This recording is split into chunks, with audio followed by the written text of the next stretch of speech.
Hi, this is Sean Perrin, and you're listening to episode 46 of the Clarineat podcast, the show where I discuss all that's new and neat with clarinet with the neatest people in the industry.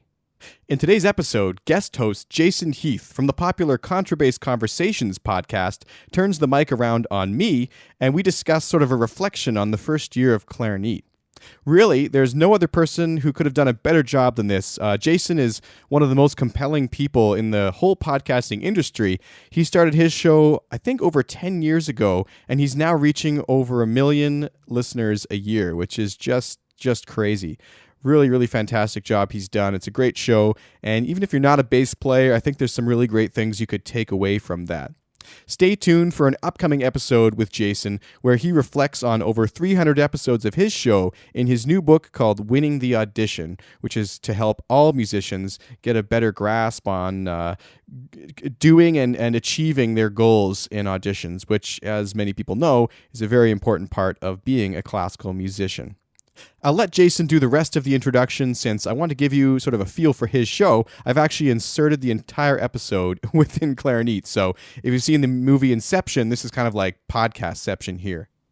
And now, I'd like to introduce you to Jason Heath of the Contrabass Conversations podcast after a brief message from our sponsor. Today's episode was brought to you by D'Addario Woodwinds. Sanding, shaping, balancing. For centuries, mastering your instrument meant mastering these crafts too.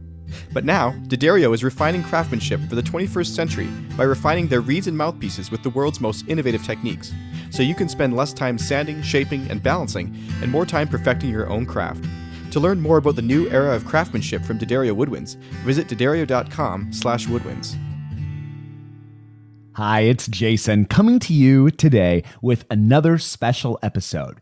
Today we're featuring Sean Perrin, who's the host of the Clarineat podcast. And Sean recently celebrated his 1-year anniversary of podcasting. And we had the idea of doing kind of a lessons learned interview where I asked him some questions, and it was so much fun to do. I thought it would be really cool to put it out on my podcast as well. And I just love conversations like this. It's so much fun for me to geek out on podcasting and interviewing and to talk about how to form good questions, how to research a guest you're going to talk with, how to book a guest, how to keep the conversation going, especially if someone's not very conversational, which happens, that sort of thing. So we dig into these topics and much more, like why a podcast? I asked that of Sean, and many other things.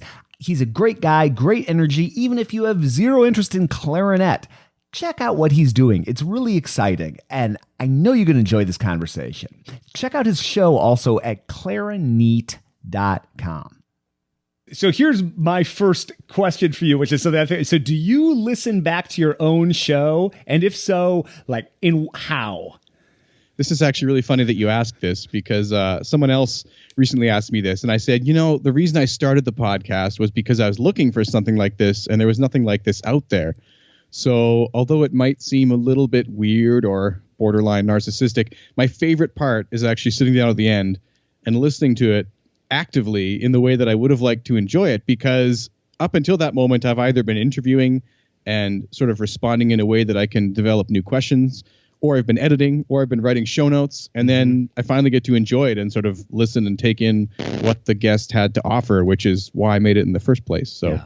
That seems weird, but that's almost my favorite part. Well, it's a real different modality, though. Like when you're interviewing and you're active, it's so different than actually going back and listening. And like for me, I do go back and listen, but it's very.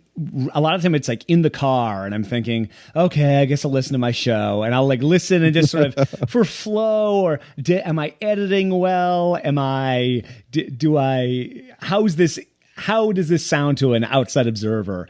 Are you comfortable with the sound of your own voice at this point, or is it like nails on a chalkboard? How is that for you? It's so funny because at first, I decided at first that even though I was bothered by it, it wasn't something I really could care about, because it was going to be that way, that I didn't like my own voice. And I mean, you just have to deal with it, because if you want to do this, that's part of it. You have to hear yourself, right? Yeah. Interestingly, when I first started, I was emulating another podcaster almost entirely, like everything from the flow, the tone of voice, the sort of speaking level, the calmness, trying to seem like someone different, I guess. And the hardest part, in a way, was realizing that I can't really be like this. I have to find my own voice. Yeah. And that's where it got challenging. And it's funny because once I found my own mentality and way of doing it and sounded like myself, it didn't bother me anymore.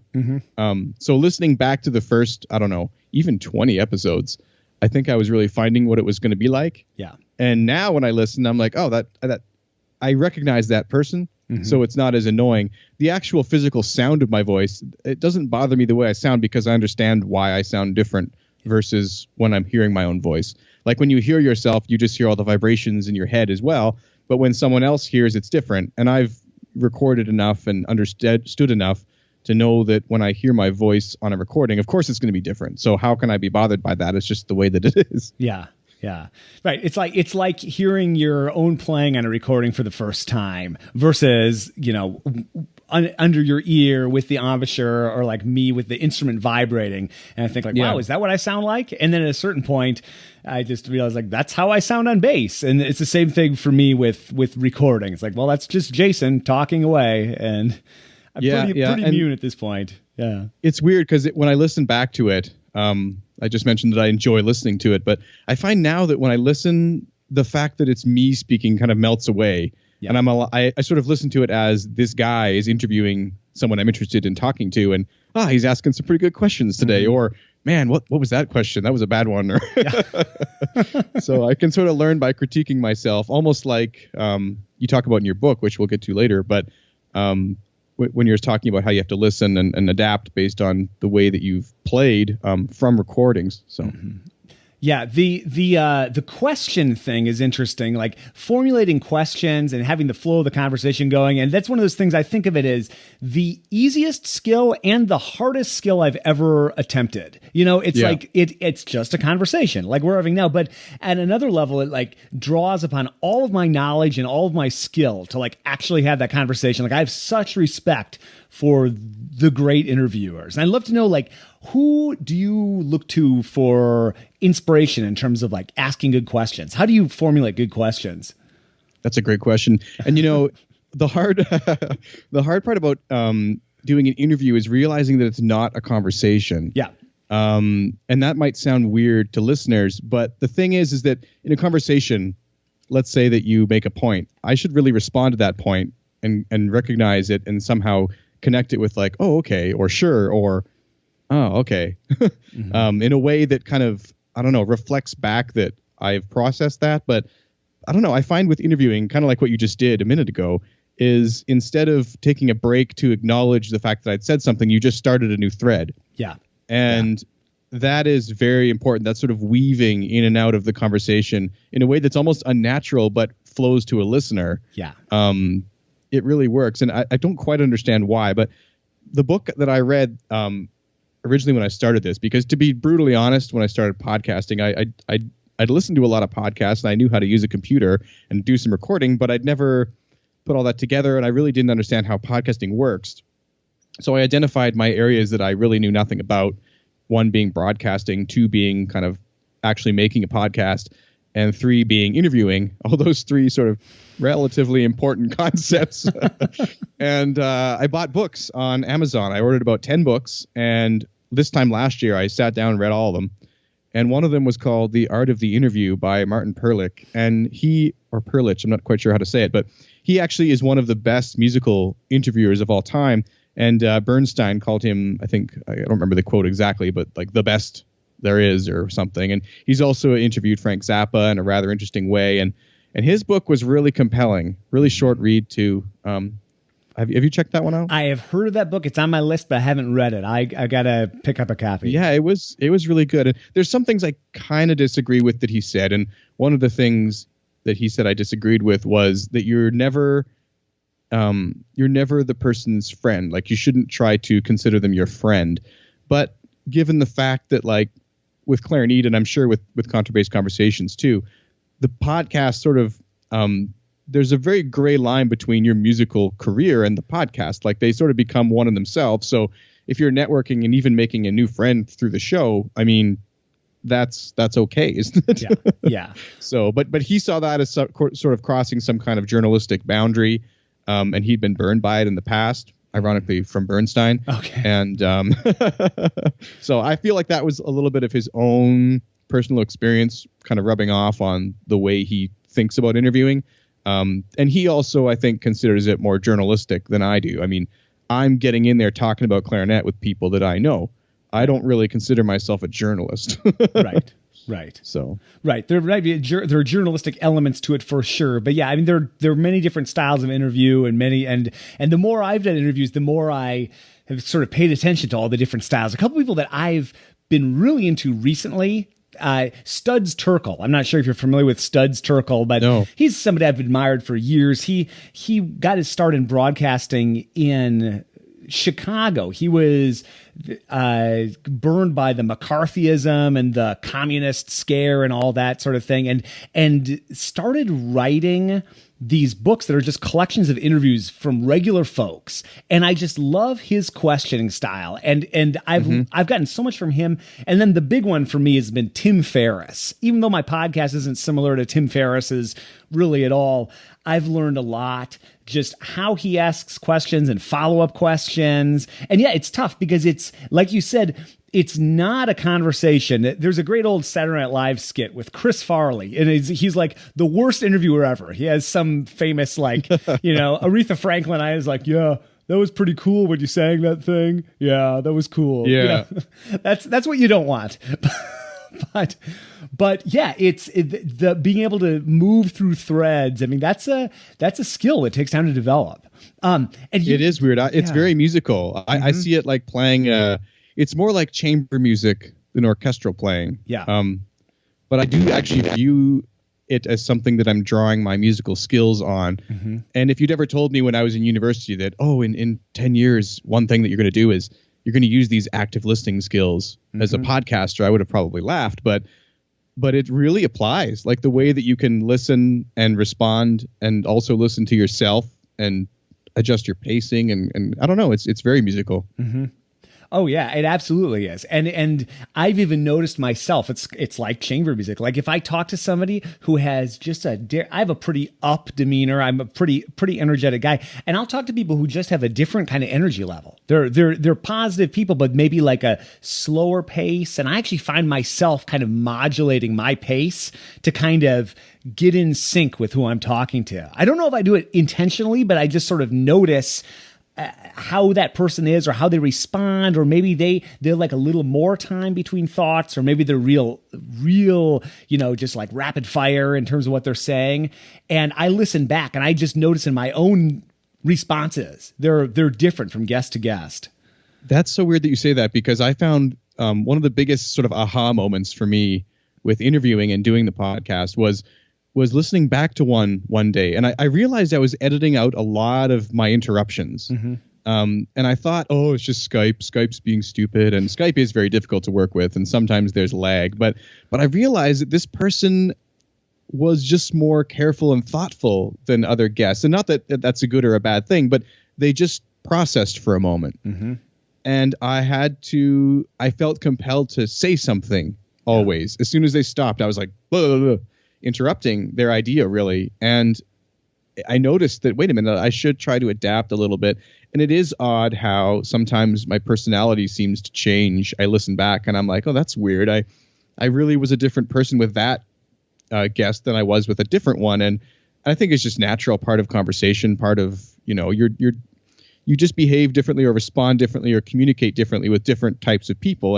And with the energy thing you were talking about, I mean, when I was trying to emulate that other podcaster that I originally mentioned, who, sort of gave me the idea for podcasting at all, it's Sam Harris. I don't know if you know who that is, but sure. I listen to his show a lot. And, not everyone agrees with his points, but he is a fantastic conversationalist. And but he's very introspective and mellow and intellectual. And this medium, or this discussion topic of the clarinet and my personality, it's not that I'm not intellectual or whatever, but I get excited about stuff. I let that come through a bit, and I think that that's okay. Mm-hmm. Mm-hmm. Yeah, for sure. No, I love Sam Harris, and I remember listening to one of these Joe Rogan, I think 3-hour interviews with Sam Harris. He's had Sam Harris on several times. And yeah, just that pacing. It's just like a slower, more methodical, kind of thoughtful, introspective pacing, which is so different from other people you might chat with where it's a mile a minute. Well, and his show is very like almost philosophical at times, almost to a fault. I mean, recently there was one, I don't remember the guest off the top of my head, which is odd, but they actually got stuck on a concept. They were both arguing back and forth about what it really meant for something to be true. And unfortunately, it unrailed the entire conversation. They talked about it for 2 hours and then had to end the call. Yeah. So it was like nothing really got accomplished that they'd set out to do. And to me, that feels like a sort of a missed opportunity. But at the same time, that's what it's so interesting about his show, is that he doesn't get in the way. He doesn't let anything stop his sort of pursuit of what he believes. And but again, Clarineat is different than that. I'm not really arguing a point or trying to prove a concept. I'm trying to learn. I'm trying to get information. And if you disagree with something along the way, you have to just let it pass. I mean, it's not a big deal. What could be so worrisome about the clarinet that would stop the conversation entirely? And I mean, it's a little different. Yeah, right.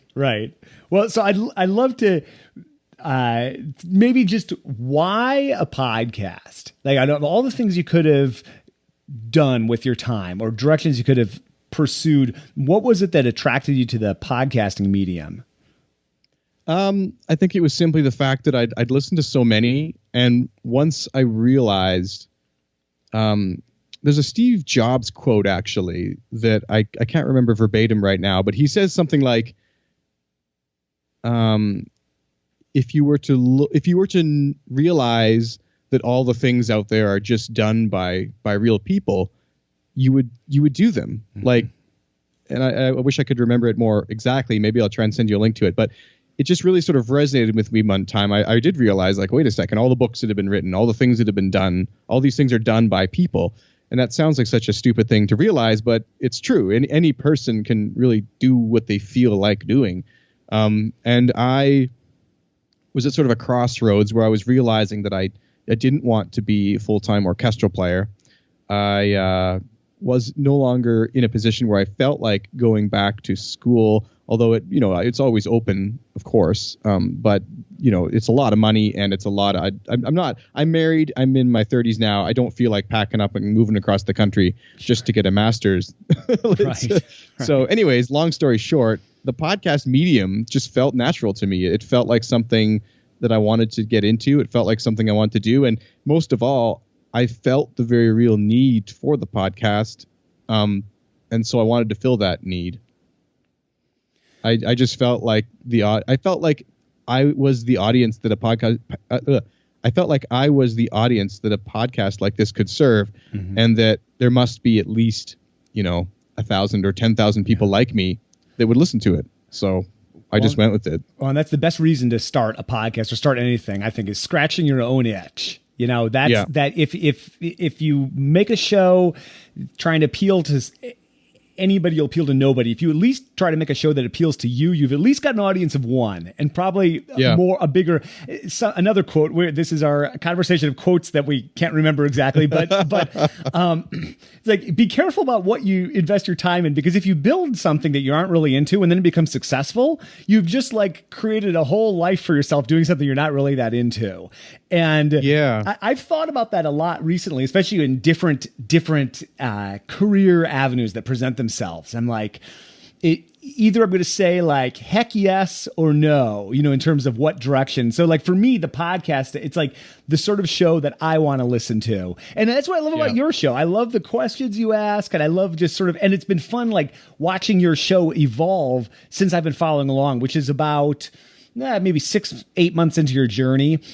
You mentioned earlier your career in the podcast and how it's kind of becoming intertwined. Like, what's the podcast doing for your career? What's it done for your career so far?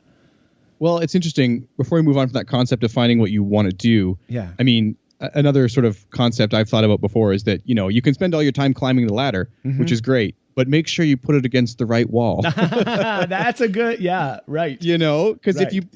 if you just focus on the ladder, you're going to get up really high somewhere and you're not really going to recognize your surroundings. And you might look across the room and go, oh, wait a minute. Yeah. It's that wall I wanted to get to. I'm trying to paint that wall. Yeah. Yeah. And a sort of a secret reason I started the podcast, which does sort of address your question, is I had finished reading a book called The 52-Week Job Project, which was ironically also by a guy named Sean. And it was weird because I'd been graduated for several years, and the book is about a guy who graduates and isn't quite sure what he wants to do. And so for 52 weeks, he decides to try a different job each week. So for 1 week, he's a bartender, and then he's, delivering something in a truck, and then he's working at a summer camp, and he tries all these things. And the thing about it that really caught me was how easy it was for him to get it going after the first couple of weeks. People were calling him, offering him the jobs. And at that moment, I had been playing around in my mind about the idea of doing a master's.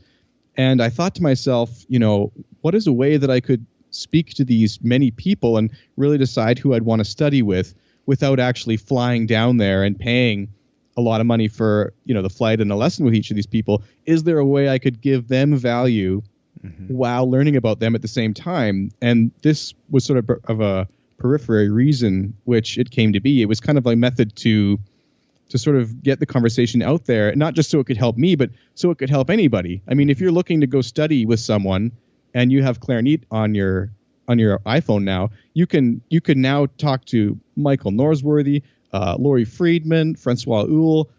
There are at least a dozen educators and professors and Wesley Ferreira. If you're interested in going to those colleges, you can really get a sense of this person for free in a real conversation setting, which is so cool. And I have actually had emails of people saying how helpful that is. Yeah. Several people have done papers now where they've cited the podcast and then sent it to me. I think that's so cool. But my career, it really is blending with the podcast in sort of an interesting way. I mean, I don't know if it's a way I would have been entirely comfortable with 10 years ago, because at that point I still thought I wanted to play in an orchestra full time. But I don't know, it's given me a chance to meet a lot of people and still enjoy my playing at the same time. And it's taken freelancing to a whole new level for me. And it's given me so many opportunities to talk and play and meet people. And it's combined into one. It's to the point where seanperrin.ca, which used to be my domain, or .com, now leads to the About Me page on Clarineat, because I don't have time to maintain two websites, and they're kind of the same thing anyways. So why not just run with it, right? Yeah, no, absolutely. What you mentioned about it's a win-win on all fronts. That's what I think of in terms of because if you have a student who wants to go to study with one of these professors, well, you've talked to him, you've got the benefit of chatting with them yourself. It's something you'd want to do with your own time anyway, right? Like I think of it as a DIY degree I've been doing for the last decade, right? Like my DIY doctoral. Instead of going and study, I'll talk to hundreds of people. And so I'm learning all this knowledge anyway. Then you have the added benefit of putting it out and all these people get to absorb and learn about this. And you're helping out that person. Like you said, if people want to go study with them, they can go listen to 45 minutes, an hour of them talking about what's important to them. And people have asked me, like, is that like taking a lesson with them? And I always say, it's really not like taking a lesson. It's very different than you taking your instrument out and playing for them, but it gives you a shared language. You, that student, and that person, if you do decide to take a lesson with them, you already kind of know their philosophy. You know a little about them, about what they're interested in musically. It's just a great place to start. It's a great way to do your research as a student. Absolutely. Yeah. And I think it's worth noting that, it doesn't feel like a lesson per se. And it's not really intended as a lesson either. Like, although I am looking to learn, I don't feel like a student, if that makes sense. Mm-hmm. I try to feel they're equal so I can talk to them about things without, you don't want to get intimidated. Like, if you don't know something, you can't just close up like you might have in second year university. Mm-hmm. You've got to recognize that, you're your own kind of professional and active musician and player. And although you always want to learn, you can't live in the student mindset forever. Yeah. at least not in the way of, actually being these people's student. And I don't think they want to talk to me or someone like that on that wavelength either. I mean, they're maybe calling to talk about their latest album or something. Maybe they're like with Wesley Ferreira, who's someone who came on recently. He's got a program where it's kind of a breathing training program that's really, really cool, actually. And I learned a lot about sort of his philosophy of that. And I think any student interested in him or his concepts would learn a lot. But I didn't feel like I was in a lesson. And I don't think someone else listening would feel like it was a lesson either. Yeah. It doesn't address your own personal playing, and it is conversation. So, how do you book guests? What's that process look like? Oh, this is very secret. Many want to know. Well, I've actually started to make this easier. If someone is interested in submitting a news story or even a guest post now, I'm opening it up to that, or applying to be a guest, I now have little click boxes on the website that people can just press and apply. And I've had some pretty interesting people just do that. They've gone on and applied. Of course, I can't interview everybody, and I'm to a point where I'm getting so many interviews, I really don't know what to do lined up. Like there's at least 20 or 30 kind of people in the queue who want to be interviewed, but then there's also the people that I want to contact to add to that. So I'm trying to sort of take from here, take from there. I think that some people don't recognize the sheer amount of work and time it takes. So just because I've said I want to interview someone doesn't mean that will happen for even 6 months. Like it might be a while, but I'll try to get to it. But I try to pursue people who are interesting, I think, to me and the clarinet community, whether they be players or manufacturers or teachers. I've tried to get a rather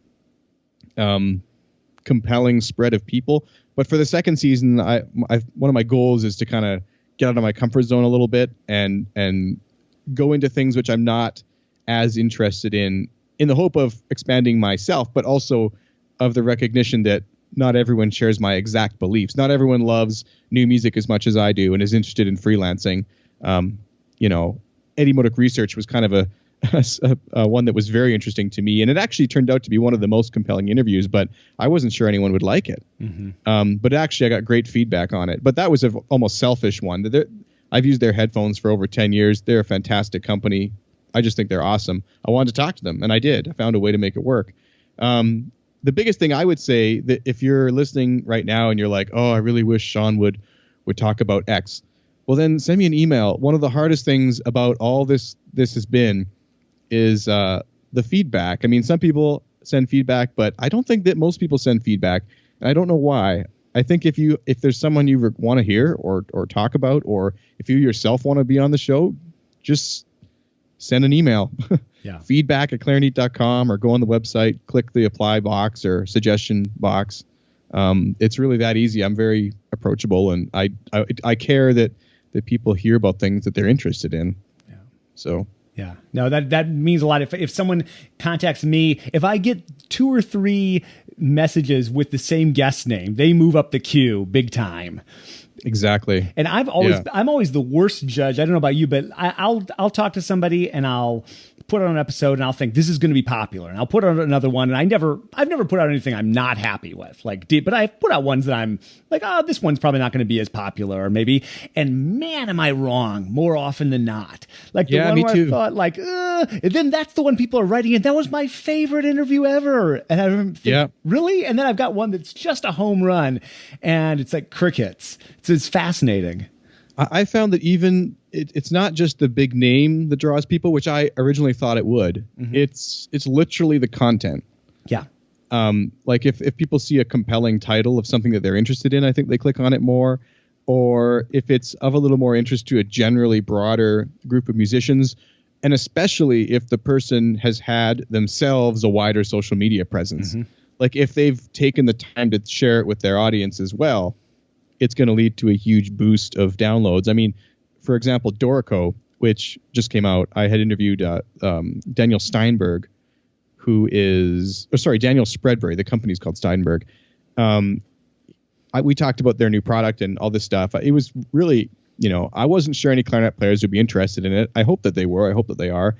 But man, that when that was released, it had a ton of downloads on the first 3 days, partly because Steinberg had shared it on their Twitter and on their blog. And, I got also with that a feedback from people who normally wouldn't listen. Oh, this was great. Thank you for asking those questions. And yeah, same thing. I'm a very bad judge of which ones are going to be popular. Right. It's no rhyme or reason. So before we got on the line, I was editing audio, and that's kind of like the story of my life these days. I'd love to hear how much time, if in general, and I'm not sure what the answer is myself, but like, what kind of time do you put into each one of these episodes, from research to chatting with the guest to editing to publishing it? Have you got a ballpark figure? It's a lot. And I thought I would be able to streamline it, but that's not happened. It still takes almost as long as it did in the beginning. Preparing the interviews, like, it's not that I do less research now, but I definitely script it less. I tend to put bullet points of what I want to get through and then just talk and then glance at the sheet about, have I addressed, X problem or question? If not, I should get to it. But I no longer have like a list of carefully composed questions that I absolutely need to get through. And I used to do that. I used to pretty much script all my responses. Not only was it a waste of time, but it sounds dull and uninteresting. Yeah. As far as the editing goes, it's so tough because you want to speed it up. So sometimes I tried editing the audio at like 60% speed and just racing through. But you go back and you find that the flow is unnatural or something. So, and I also used to go through and really make sure to get out all the ums and ahs and breaks and, noises and stuff. And now, I don't know, I find that takes away something. So I actually am editing less now than I was before, but I think it's making a better product. I think it's more interesting to listen to, and it's also a lot less work, the editing itself. But yeah, all to make, all my answers have been really long here. Sorry. But it's something I think a lot about. But this, I would say every episode takes at least 20 hours. Yeah, 20 to hours. fully produce. Okay. It's about, with the blog post that goes with it and trying to market on social media. I mean, maybe I'm delusional. Maybe it's, more than that. But some are less, some are more. It's about that. No, that sounds pretty good. I think I've gotten mine down a little bit, but only because this sounds weird. I'm spending probably more than 20 hours doing it, but I'm putting out multiple episodes. So I've started to batch those tasks. So I just do editing for a few hours, then I do this. But it's a lot of time. And like you were saying, like editing out all the ums and ahs, for me, it's tough because, if you do too much of that, they sound like a robot, right? Yes. But if you want your guests to sound good too. So it's this funny medium where you're trying to like edit some, but not too much. And listeners, it's a labor of love, doing this kind of work. So, send Sean an email, just thank him for what he's doing. Cause it's serious work sifting through this stuff. Well, it makes a better episode to do a little bit of editing, though. Yeah. I had one person say to me one time that, I don't remember what the context was, that by editing, I'm somehow falsifying journalism again. And to me, that was ridiculous. I mean, if someone's saying something and then they repeat it and say it again because they made a misquote or something, then it just makes sense to delete that part because it's wasting everyone's time. If 1,000 people are going to listen to the episode and you times those 2 seconds by 1,000, all of a sudden, there's a lot of time there that has been wasted out in the universe. I love the way you put that's exactly the way I think of it too. And I mean, the interview I was editing today, it was started at 55 minutes. I think it's down to 32 minutes. Yeah. That's how much I cut out. And all the good stuff is still in there. So if you take whatever that is and you multiply it by whoever listens, that's a lot. Like you said, that's a lot of time the universe just listened to restatements and ums and ahs. And people will stop listening, I think. I know I do. When I listen to a show that's way too rambling, outside of Sam Harris. Yeah. Because I like the rambling. But if it's not getting anywhere and there's nothing happening, like why listen? Like I don't understand what's going on. It's just confusing, right? So yeah, definitely. Well, I love that you had that list of questions you used to always use. And I did the exact same thing. I had 33 questions and they were broken down into these. It's like general. And I would email this to everybody. This is back in the early days. And it was like the first chunk were for everybody. And then it was questions for the educator, questions for the performer, questions for the Doesn't universe. And the another line I can't attribute to, but if you do a podcast like that, anybody could host your podcast, right? It's just a robot could host your podcast. So I have trashed that list, and I have basically no set questions these days. Do you have set questions that you ask? No, nothing. No, okay, not anymore. Yeah. I even experimented with this concept of a so-called lightning round, and I stopped doing it because I don't like it. I don't like running through those 6 questions at the end. I think it feels tacky to me. So I've stopped it. And no one has written in asking where it went. So good riddance, I guess. Yeah. But I did that because many other shows do that. And it's not that I really care. I don't mind listening to it when it's another show, but I don't like ending my show that way. Yeah. I like to just have it a more natural ending, Wow, we had a good conversation. Let's stop. Why drag it on? And there's no standardized questions. I used to I don't know how you thought you'd get through 33 questions. That's insane.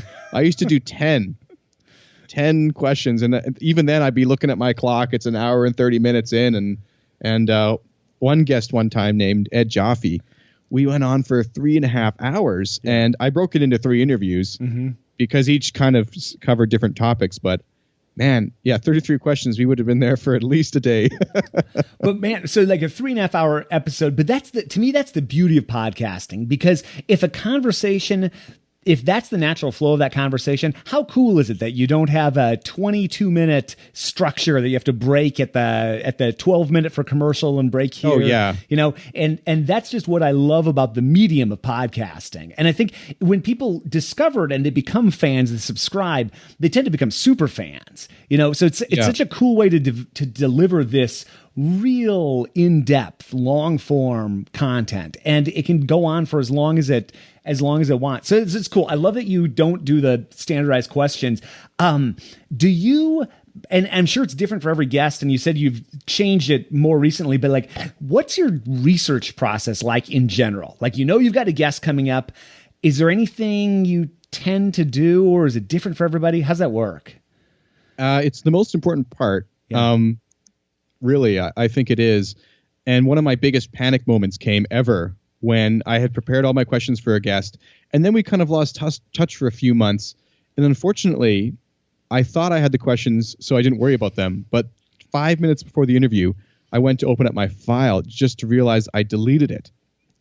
And I really panicked because the preparation is so important. I need to know, in a way, what I want to ask them based on my research. And if I don't have a summary of my research around, it's very important, because I feel like I'm not able to address the points that are needing to be touched on. Yeah. For example, talking to someone like Laurie Friedman is totally different than talking to some sort of equipment manufacturer, and the results from the episode are going to be completely different too. I mean, Laurie's going to want to talk a lot about the philosophy of music in a very interesting way and her compelling performance style. I can't ask the same questions to someone making ligatures. Right.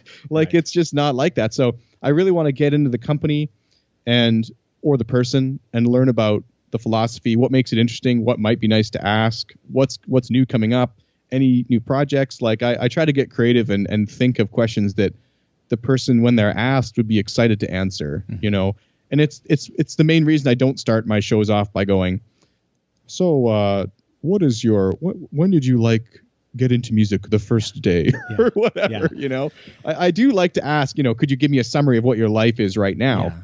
Like, walk me through a day in the office, then let's get down to business. But because everyone is so different, right? Yeah. But the whole research aspect is so important. And I check out their website. And by the way, people, this is a reason you have to have a great website. Yeah. You have to. You got to have a good bio. There's got to be something compelling on there. If I can't find anything about you, I can't really interview you, because if I don't know you already and you don't have a deeply compelling story published in a book somewhere, I mean, what's to talk about? Yeah. You got to put something online that people go, wait a second, that's cool. Or I don't know. What do you think about that? Oh, it's really tricky. The web presence thing is, if they don't have a website, then I turn to Facebook, and sometimes there's not that. And I've had a couple where I'm really stretching, and what I do, and I wouldn't have scheduled something if I didn't think it was worth it, but I've had to go. Usually those people, it's from a recommendation from somebody else. So my tactic is I turn back to that person that recommended and I say, what would you like me to ask them about? And I kind of go off of those questions. But that can be tricky. I've actually started to do, and I applaud you for what you've done in terms of your Clarinet community group on Facebook. I think it's really great what you're doing there. And I've started to turn to Facebook also for questions for some guests. I see a guest coming up and I'll send a message out to my community and say, what would be interesting to cover? And I've gotten some real gems that way. Sometimes I get nothing, but I get some really good questions that way. I can't believe I don't know this, but you can send a message to the community, eh? Well, I just post to the community. I don't know see. if I can actually. Okay. Maybe I can't. I should look at that. But I just post something, and people will respond with an item or two, and I get some good things that I wouldn't have thought of, even going through their website and poking around. The research thing is just critical for me. I use Evernote to collect my stuff, and it usually starts with me like on the couch, either drinking beer or coffee, depending on the time of day. And I just like clicking around and I'm copying and pasting, and I'm not trying to come up with any questions. I'm just sort of like looking and then at a certain point, it depends on the guest too. Sometimes I won't even write a single question. And then sometimes, especially if it's a more prominent guest, I've got potential questions, and some of them are in red and some of them aren't, because I've interviewed a few pretty high profile jazz people, and I just know their time is really limited. Yes. And so what you mentioned about how would you get started in music? I mean, it's such an easy way to start, an obvious way. And they're bored of it. They don't want to, you won't get them in a very good, interesting moment. Yeah. So like it's all about how can you, and even if it's someone who's never done an interview, this is good, but especially with those people who've done a million, you just don't want the same interview, right? So something I picked up from James Altucher is just dive into the most interesting thing first. And I've started doing that the last few dozen. And I never did that before, but I do that. And you know what? If you do that, the early stuff comes out sooner or later, and usually in a more interesting light than just the scripted stuff that they would say. Yeah, absolutely. That's actually Martin Perlich's main point too. And he comes from a different era where, the real reason to do that is you might run out of tape. Yeah. Which we don't have that problem anymore. No, but it is interesting, and the preparation is so weird. I laugh because I actually, it's the same thing for me. I sit on the couch with either a coffee or a beer or something like that, and I let the ideas and the questions kind of come to me. That sounds ridiculous, but I find myself I need to just relax and listen to their music, check out the product website, but then take note of the thoughts that come to me. Like, if I think of something like, I wonder why write that down. Where was this recorded? Why does it sound so interesting? Or something like that. Yeah. So no, it's great. I mean, I think that's such a great way to do it. And yet someone with the people that we're talking about, they're probably not going to hang up on us after 5 minutes, but but with some interviews, it's like, let's say you're going to interview Kanye West or somebody like that. Well, you might have 90 seconds max, right? So you got time for maybe one question. And that's, regardless of who you're talking to, that's not a bad way to start, is to start with the thing that piques people's interest. So it's cool to know that you're experimenting with that too. It's hard because it's hard to just burst open the door of conversation, into the most compelling thing. But at the same time, it's a little better than easing into it. I mean, start with the bang, right? Yeah. Yeah. Well, that's the fine art of warming up your and getting going with the conversation, and it's so situational depending on who you're talking to. And if I can tell that someone's more than willing to gab for 90 minutes or 2 hours, I'll probably start that interview a little bit differently than someone who I can tell it's like, it's business time for them, like right off the bat. And that can be kind of off-putting if you talk to someone they're like, all right, here we go, and then they give you like a real short answer. And have you run into that where you interview somebody and you get a short answer? Like how do you kind of open up an interview like that? I try to do more digging. One thing I've done in the past too, this is sort of a behind the scenes look, is sometimes if I find the guest was really nervous at the beginning, which is natural, it might be surprising to you how hard it is to have this conversation if you realize that you're being recorded, and if it's your first time talking, like we were saying, we're not so bothered by our own voice, and I don't even really worry about what I say. I mean, it's not like it's going to get printed in the New York Times tomorrow that I screwed up a quote or whatever. I just, it's going out to thousands of people, but this is just what I do now. Yeah. But for someone who's not used to that, it can be very nerve-wracking. And so one thing, one secret that I've offered several people is at the end, I've noticed, like, wait a minute, the flow has totally changed. They're way more relaxed now. And I ask the first few questions again. Nice. Yeah. And I use those as the intro. That's a great tactic. I need to do that. It's very good. Yeah. And actually, if I get a response that's short, because you were mentioning you edit out a lot too. So let's say, ask me what I had for lunch. Yeah, what'd you have for lunch, Sean? Actually, I haven't had lunch yet. I've only had breakfast, but I had yogurt. I had yogurt. Now ask me how I felt about what I had for lunch. Yeah. How did you feel about what you had for lunch? Well, it was pretty good, actually. It was fairly nourishing. Like, you can get a better response, right? So what I'll do is I then cut out the first question and the first response and just use the second one. So you reframe the question. And that's not something you'll hear from the podcast episode, but you'd hear it in the editing studio. You'd hear it in the booth, So like, it's just, you take something, and if it got a one word answer, I think it's my fault as the questioner. Yeah. That wasn't a good question. Right. So I try to reframe it, or even ask it again, or tell me how you felt about it, or tell me why, or something, and that gets you the answer that you want. And then you can cut the other part out.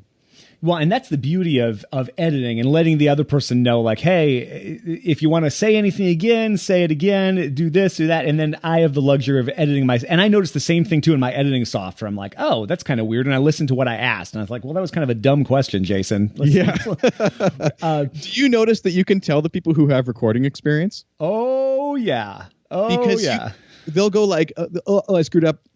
And then they'll start it again, but they'll start from the point that they know they screwed up from.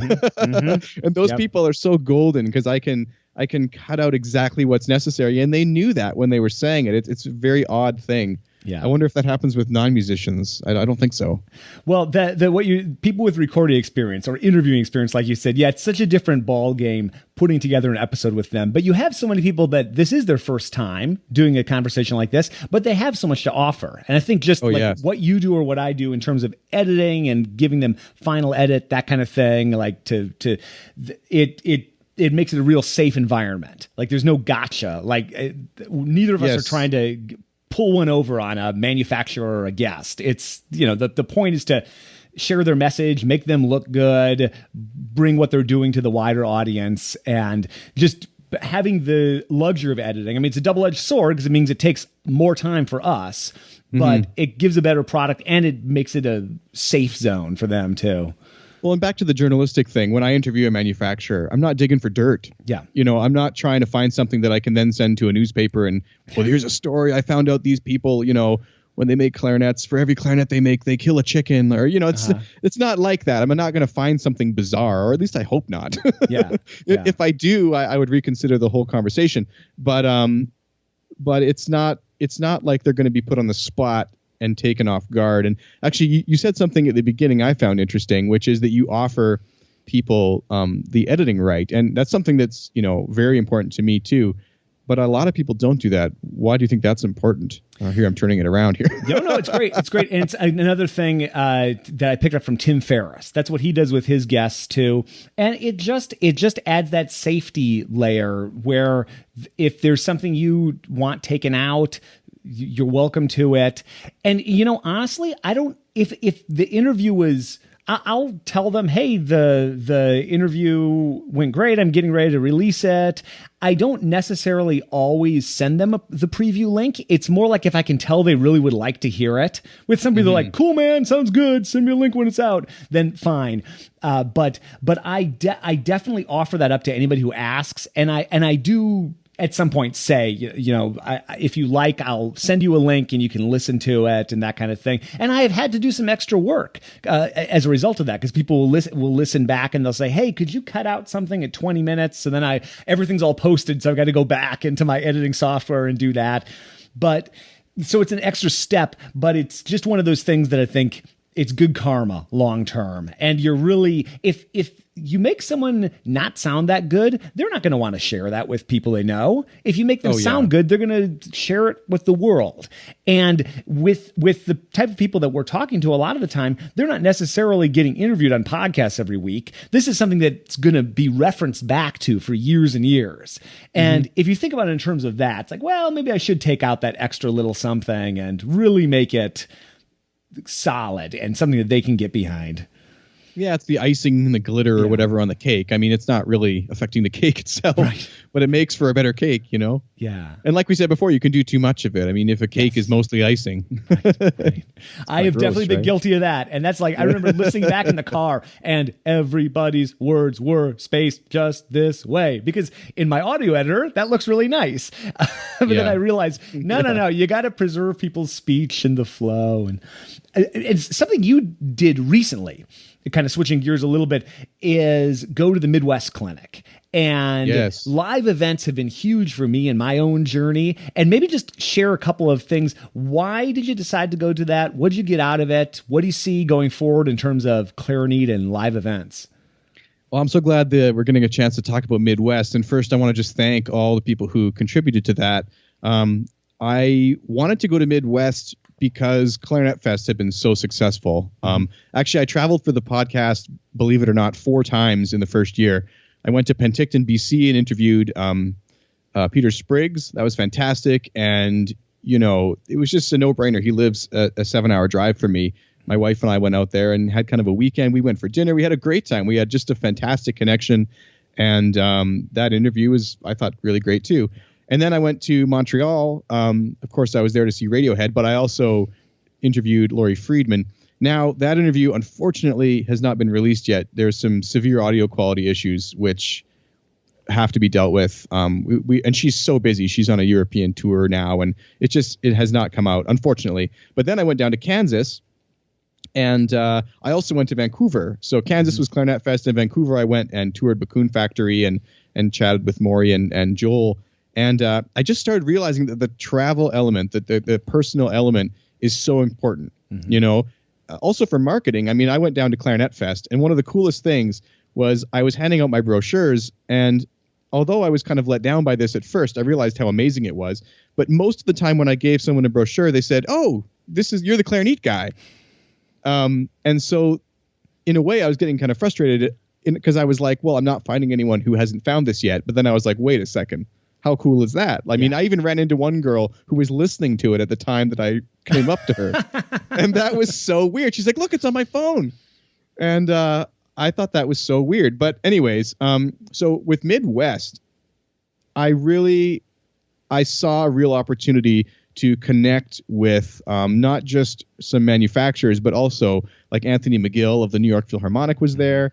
And I was like, you know what? I've got to try and get to this. It's one of the biggest band and orchestra conferences in the world. And it's definitely I think it's the most well-known, especially for me, where I am. I'm kind of like Canada's, Midwest or far west. Yeah, right. But it just seemed like such an important thing. And so I, thank God I found a way to crowdfund my way down there. And I'm really thankful for that.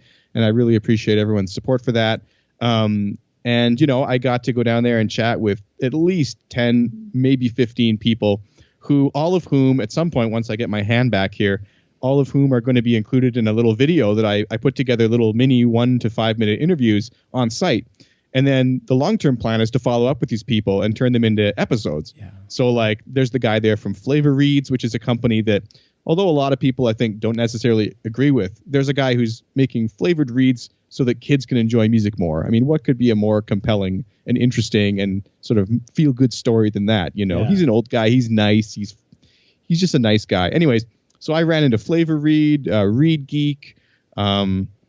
Bakun, of course, was there. I helped out at the Pereira 3D booth a little bit, and that was a lot of fun. And another interesting story about that actually is when I was there working the booth one day, this guy comes up and he's like, "Oh, that's so cool. I've heard about these on the Clarineat podcast. Are you Ryan?" And I actually said, "No, I'm Sean from the podcast." And he's like, "Oh, that's..." And we got into another conversation, but it was funny. He'd heard about them from the show. But I also got to meet David Maslanka, a composer. One of my old professors, Dr. Glenn Price, who's just released a book on conducting. I look forward to having all these people featured on the show in some way as time permits. So by going down there, yes, the trip cost money. Yes, it took time. But I must have connected with at least 30 people, including 2 other podcasters whom you also know. But the connections that come from that one event, there's actually a problem because there's only so much time in the year. And I feel like I've got a whole year of content just of going there for 3 days. Right. You know, Yeah. So it's important, and it's very good, and it was very interesting. And I guess what I was hoping to accomplish was just developing more great content and connecting. Yeah. Well, it's so, and I'm bummed that I didn't see you at Midwest. You know, I've 8 consecutive years I went to Midwest. My orchestra actually performed at Midwest in 2015, but you lived in Chicago, right? Yeah, I lived in Chicago, so I literally walked to McCormick Place to do my concert. You know, I lived that close to where the convention happened, but so it didn't happen this time. But I would have loved to catch up then. And you know, the live event thing. I've been going to live events myself for the podcast, and there's nothing like that. I think it's even more important these days in our internet world. And even if someone follows along already, like you're saying, you met all these people that already knew of Clarinet, there's nothing like meeting you in person and talking to you. And I look back at this convention I went to in Prague at the end of 2016, and I can see in my podcast numbers before Prague and after Prague. There was this uptick in numbers that's never gone down since, and it's from all those connections. And even though most people I ran into, they're like, the Contrabass Conversations, you know, like they knew who I was, right? But there's nothing like having that personal connection and talking with the people, and they just get more into become more true believers, I guess. Yeah, no, I think it's so important to do that. I really hope I can get out to Clarinet Fest this summer. And, you know, I'd love to go to all sorts of things, but there's only so much budget at this time. Yeah, right. To make that happen. Right. Cool. It's exciting. Well, one more question I have for you is like, what's in store for 2017? You're finishing up these episodes for season 1. Season 2 is going to start. Just give folks a preview of what's to come. Yeah. So season 1, everything's been a bit delayed, as you know, you may or not know from a hand injury I've had. It was rather severe. It's been about the 3rd week now, and I'm just slowly starting to regain use of my hand, which has obviously made audio editing hard. Yeah. And before that, I was sick with a really bad sore throat. That it's just been a whole 6 weeks here of like, I haven't been able to actually do anything. But the worst part for me is that everything's been pre-recorded. So I actually, for the most part, the first 4 episodes of season 2 are actually done, so I can announce what those are.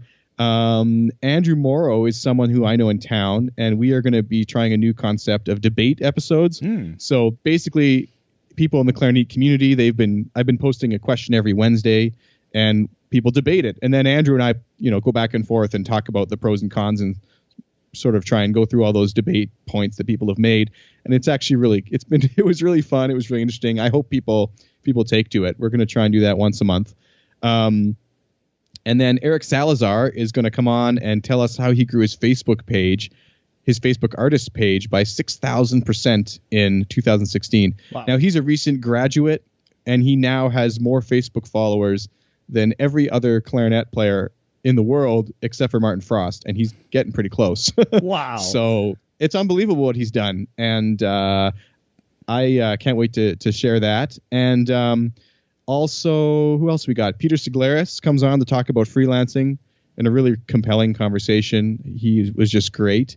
And the last one in the queue is Clark Phobes. Was that 4? Yeah, so Clark Phobes is coming on to talk about his line of barrels and bells and mouthpiece making and playing in movie soundtracks, which was just great. And he lives in San Francisco. Oh, nice. Yeah, so maybe you guys will connect at some point. Yeah. But I've been playing his barrels for many years. I had no idea, actually, that most of his business was mouthpieces. For some reason, I always felt it was probably the barrels. But anyways, 4 really great conversations.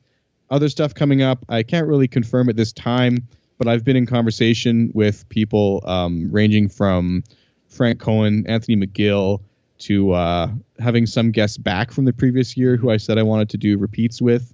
And I hope to connect with some more symphony artists this year than last. For some reason, it just wasn't something that really happened, partly because I think those people are just so busy. But yeah, I'm hoping to have another great season and bring forward some interesting conversations. Cool. Well, I can't wait to follow along. And having round twos I always love round twos because it's like you got the introductory stuff out of the way, and then you can dig deep on some new topics. And cool. Looking forward to following along. Absolutely. Well, thanks for chatting today, Jason. This was awesome. No kidding. Thank you.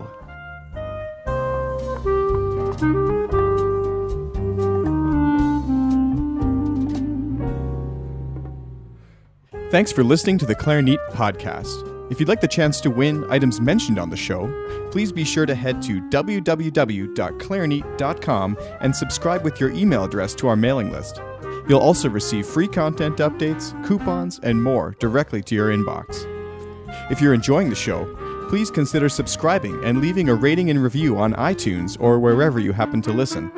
If you'd like to support the show directly, you can purchase your new and neat clarinet items at the Clarineat online store at clarineat.com/store. Or you can become a backer on Patreon at clarineat.com/Patreon. That's Patreon. Today's episode was brought to you by our sponsor, D'Addario Woodwinds.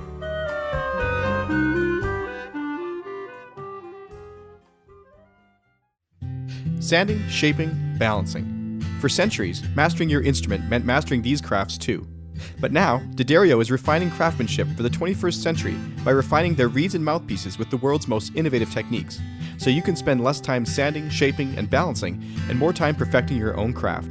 To learn more about the new era of craftsmanship from D'Addario Woodwinds, visit D'Addario.com/woodwinds.